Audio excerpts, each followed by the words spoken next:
So when we're working out, we have three different phases to our muscle contractions, right? We have, if I'm doing a bicep curl, the shortening phase, I have the lengthening phase, and I have the holding phase, which are called concentric, eccentric, and isometric. So for this set, we're going to be working in our eccentric phase. So we have less ability to hold or carry weight in the concentric phase, right? And this is why we're going to be using cheater curls here, because if we want to overload our eccentric phase, we need to be using a heavier weight than we can necessarily get up into that position. So a cheater curl is when I'm going to basically do a little bit of a kettlebell swing in order to get that dumbbell up, right? So I'm going to use my hips to get that dumbbell up, and now I'm going to lean forward a little bit, engaging my back, and then I resist the dumbbell coming down.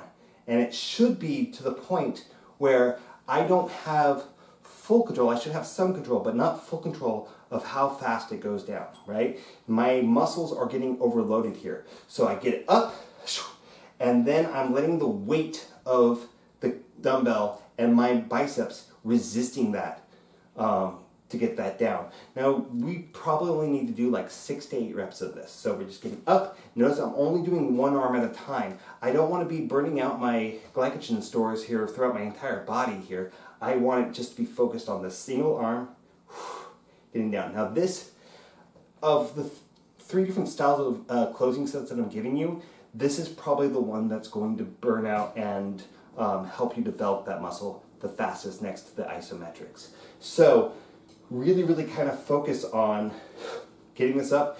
Another way that you can kind of do this is when you're at the actual gym, if you want to use a cable machine, and this is going to be a little bit more effective because you can actually pull a little bit more weight, is that you take the bar when there's no tension on the cable and you bring your shoulders to the bar that you're holding on to, right? If you're doing two, or if you're holding onto one strap, you can even use your other hand to support.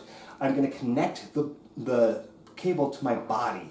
I'm going to squat and pick it up, walk it back, and then release and hold. And let the weight extend my arm out, okay? The reason why I'm doing that is because, again, I can move more weight. Just be very careful, listen to your tendons on this, because this is one of those ones that can be a little bit risky. So we want to make sure that we're not way overloading it. So I get over, move, and connect, and then walk back. And it's going to be the same principle for your triceps exercise, which you're probably going to be best served by using a cable machine. So again, for that one, what I will do is I will actually kind of start here in the upper position when I'm holding onto the ropes, and then I'm going to squat down, so I'm lifting the weights down, and then I'm going to draw my arms back, right? And then I'm going to stand and hold them in the same place in space, so I'm not lifting that weight stack anymore, and then I walk out, and then I resist.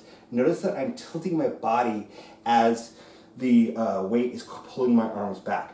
The reason why I'm doing that is so I keep resistance throughout my entire body, and also so I just don't kind of face plant in the machine. So the pulley's going to be set high, and I'm going to drop it down, connect, walk back, and let that weight pull my arms down. Can you do it with dumbbells? You can. It's a little bit more risky, right? You can do it from a skull crusher position, right? Where I might use the other arm to kind of extend my arm out, and then I let it come down. And of course, I'm going above my head, so I'm being very cognizant of where it's going to be landing, right? But I'll use my other hand to get it in position and then resist on the way down.